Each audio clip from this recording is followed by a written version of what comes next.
Tu ouvres une app 2 minutes et tu lèves la tête 40 minutes plus tard?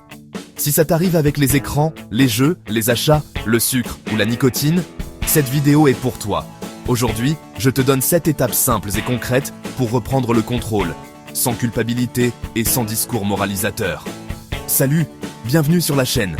Ici, on parle de conseils, d'habitudes, d'équilibre et d'efficacité au quotidien. Si le sujet t'intéresse, abonne-toi et laisse un pouce. Ça m'aide beaucoup. Allez, on attaque. La première clé, c'est de comprendre ce qui se passe. Une habitude suit toujours un cycle. Déclencheur, ennui, stress, heure précise, notification, envie, action, scroller, grignoter, fumer, récompense, se calmer, se stimuler, s'évader. Pendant une semaine, garde un mini-journal. Note l'heure, l'émotion, la force de l'envie sur 10, ce que tu as fait et ce que ça t'a donné. Objectif, repérer 3 déclencheurs majeurs et 2 récompenses que ton cerveau recherche. Quand tu sais pourquoi tu fais un truc, tu peux enfin le changer. Pas de changement sans cap précis. Écris un objectif SMART. Spécifique, mesurable, atteignable, réaliste, temporel. Exemple. Réseaux sociaux moins de 45 minutes par jour, 6 jours sur 7, pendant 30 jours. Aucun achat hors liste pendant 30 jours. 0 cigarette à la maison, substitution pendant 4 semaines.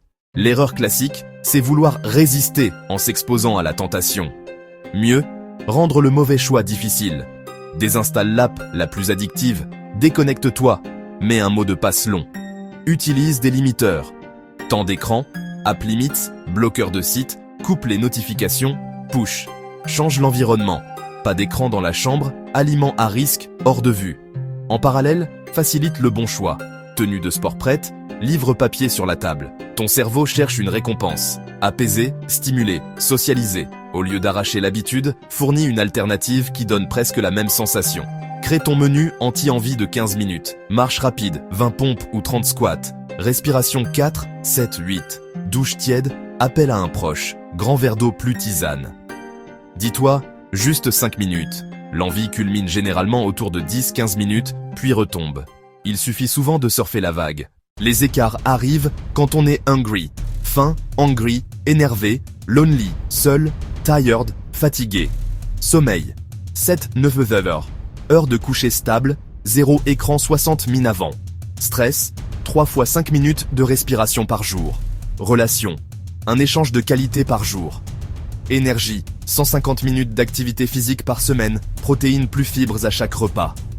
Quand le corps est OK, l'autocontrôle est plus simple. Ne reste pas seul. Trouve un buddy, un partenaire d'objectif, pour un bilan 2 fois par semaine. Écris un petit contrat. Je, non, m'engage à objectif mesurable du date aux dates. En cas d'écart, je mesure corrective. Signature. Célèbre les jalons. J+7, J+14, J+30 avec des récompenses saines. Et si tu luttes avec une substance, demander de l'aide pro est un acte de force, pas de faiblesse. Chaque soir, coche un tableau ultra simple. Ai-je respecté mes 3 règles? Combien de minutes par jour? Déclencheur du jour? Prépare des plans? Si, alors. Si je scrolle au lit, j'éteins et je lis 5 pages papier. Si j'ai envie de sucre, tisane plus 10 squats plus appel à X. En cas d'écart, interrompre, je coupe, je sors marcher 5 mains, apprendre. Quel déclencheur? Quelle émotion? Réparer, alternative, plus prévenir mon buddy. Le plus important n'est pas la perfection, c'est la vitesse de rebond. Rappelle-toi, tu n'as pas besoin d'être parfait. Tu as besoin d'être cohérent. Un petit pas répété vaut mieux qu'un grand effort une fois par mois. Si cette vidéo t'a aidé, pense à t'abonner, à laisser un like et dis-moi en commentaire quelle habitude tu veux transformer en premier.